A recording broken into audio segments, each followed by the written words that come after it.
네, 새로 닷을 올린 김기현호 순항할 수 있을지 국민의힘 신임 수석 대변인이십니다. 유상범 의원 나오셨습니다. 안녕하세요. 예, 반갑습니다. 오랜만입니다. 네, 오랜만에 뵙겠습니다. 수석 대변인 임명 이후에는 처음이니까요. 축하드리고요. 네, 뭐 일주일도 안 됐는데 뭐.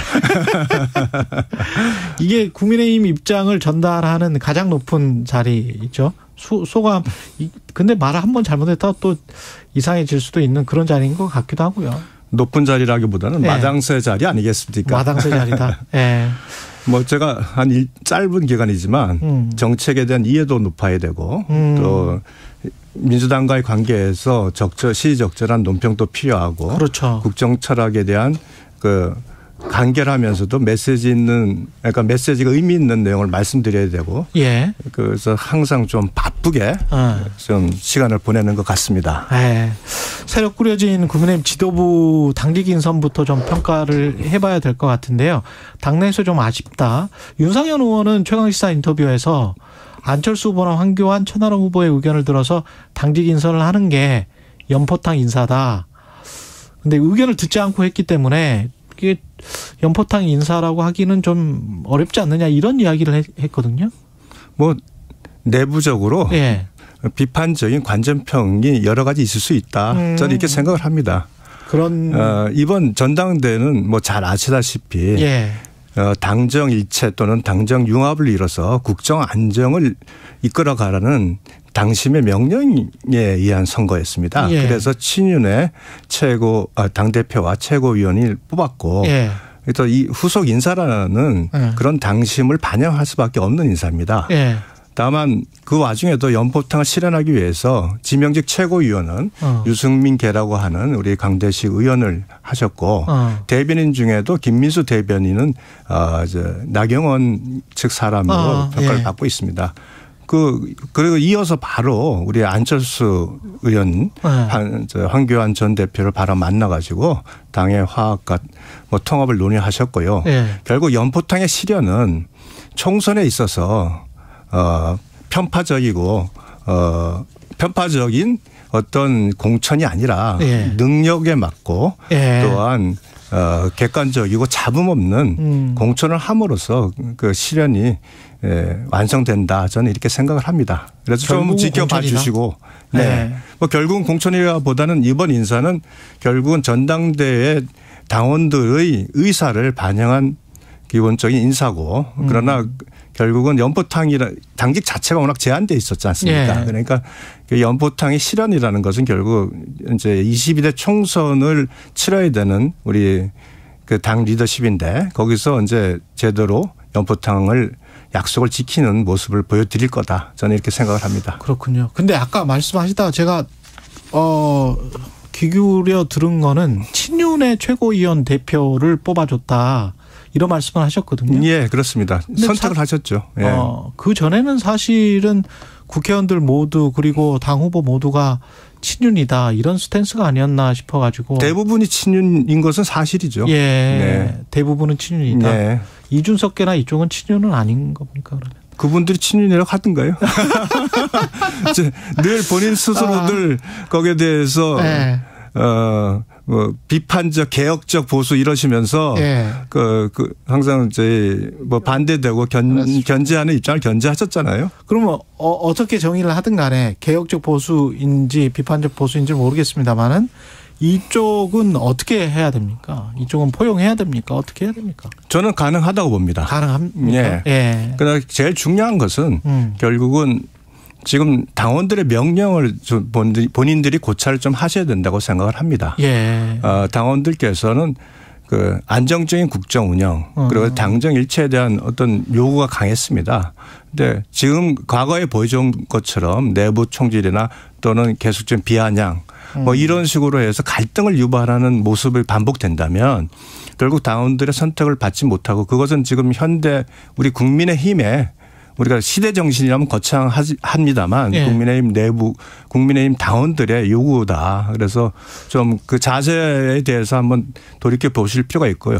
그러나 그 외에 우수한 재원들이 또 있습니다. 그런데 그분들이 능력을 갖추고 있다면 또 화합형의 자세를 갖추고 보인다면 혹시 언제든지 나중에 좀 등용될 수는 있다가 이렇게 생각을 합니다. 투표로 당심을 이미 말하지 않았느냐. 네. 그 당심에 따라야 되는 건 아니냐 이런 말씀이시네요. 네. 네.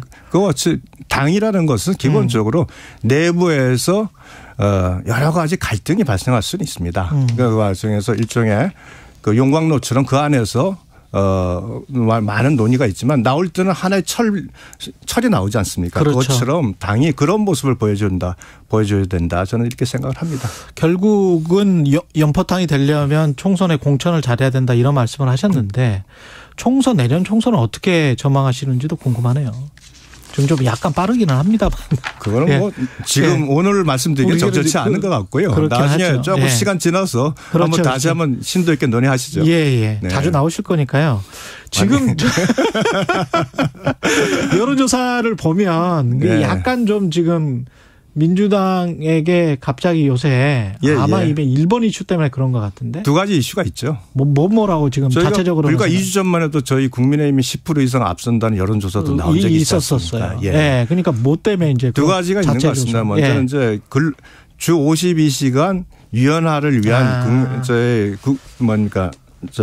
69시간 이야기했던 거. 네, 근로기준법 개정 아닌데 그것이 69시간이라는 프레임으로 그러니까 과다한 노동이라는 것만 강조되는 프레임이 되면서 국민적으로 그 입법이 취지와는 전혀 다른 내용으로 국민들에게 비춰지면서 국민적 비판을 직면했는데 이건 저희들이 다시 한번 대통령께서 지시한 바에 따라서 국민 여론도 다시 청취를 하고 또한 필요하면 업종이나 규모 성격에 따라서 이 필요한 부분에 대해서는 국민적 설득도 필요하다 생각을 하고요. 예. 두 번째는 이제 결국은 그 경직되고 지금 악화로 있는 한일 관계를 대통령께서 어떤 그 지지율의 감소를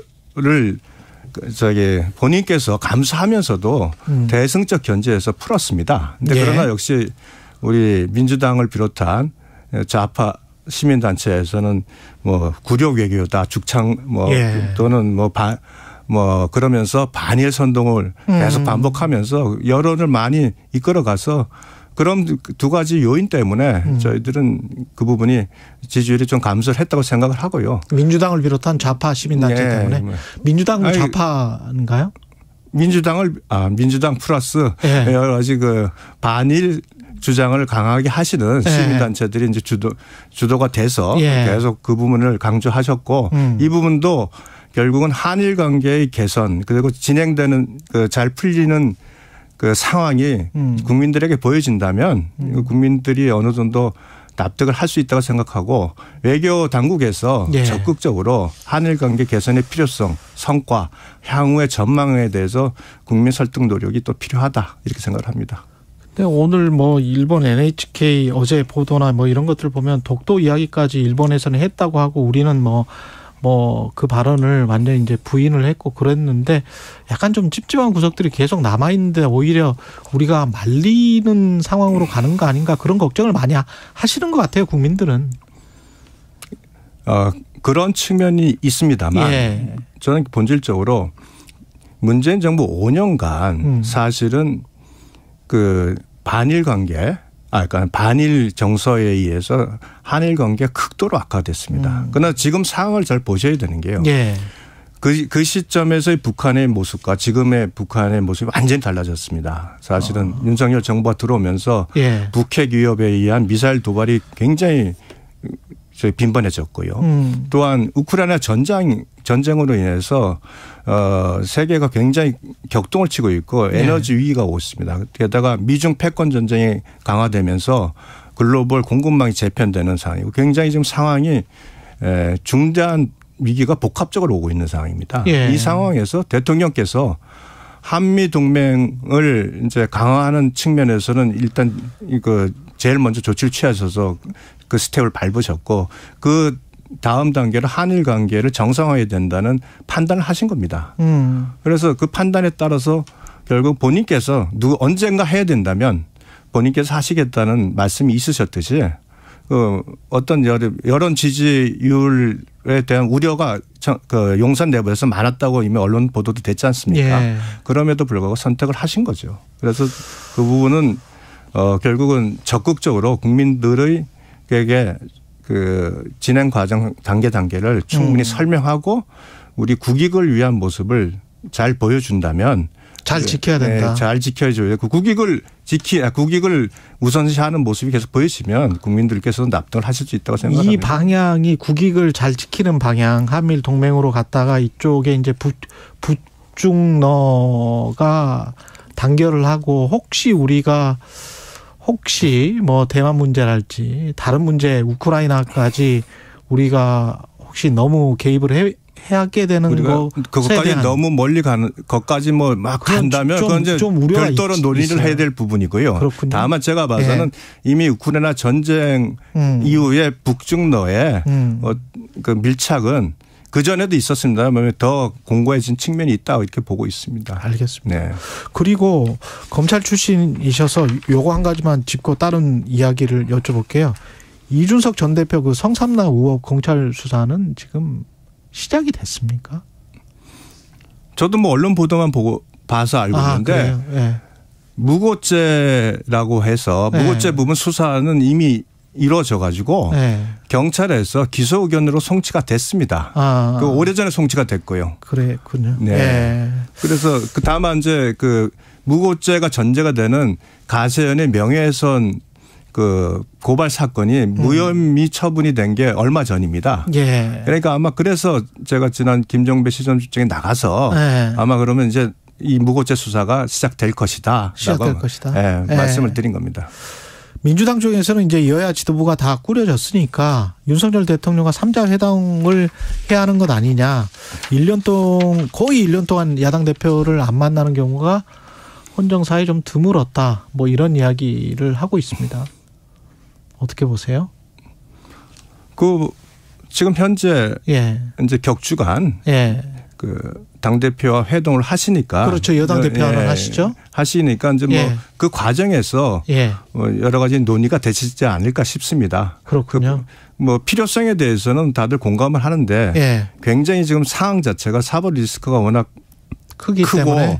또 얼마 전에 또 구속영장도 청구됐고 뭐 이런 게 반복이 돼서 대통령께서도 여러 가지 고민이 많지 않으시겠나 이렇게 생각을 합니다. 그런데 재판이 시작되고 그러면 그 마찬가지 상황일 거 아니에요? 예. 그래서 이제 그 부분에 대해서는 여러 정무적으로 판단을 좀 하셔야 될 부분인데 저도 섣불리 지금 과연 어떻게 가는 것이 좋을지 저도 뭐 그건 사법부에 맡겨놓고 그 정치적인 문제나 행정적인 문제는 국회에서 처리해야 할 문제는 대통령이 따로 그런 방법이 없을까요? 그거는 좀 아닌가요? 저희도 한번 고민해서 대통령께 뭐 적절하게 조언할 수 있도록 해보겠습니다.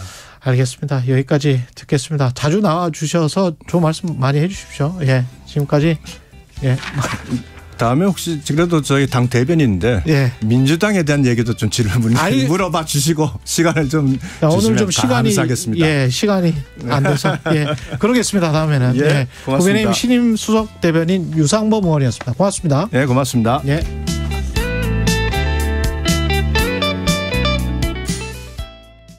잠시 후 8시 반부터 일부 지역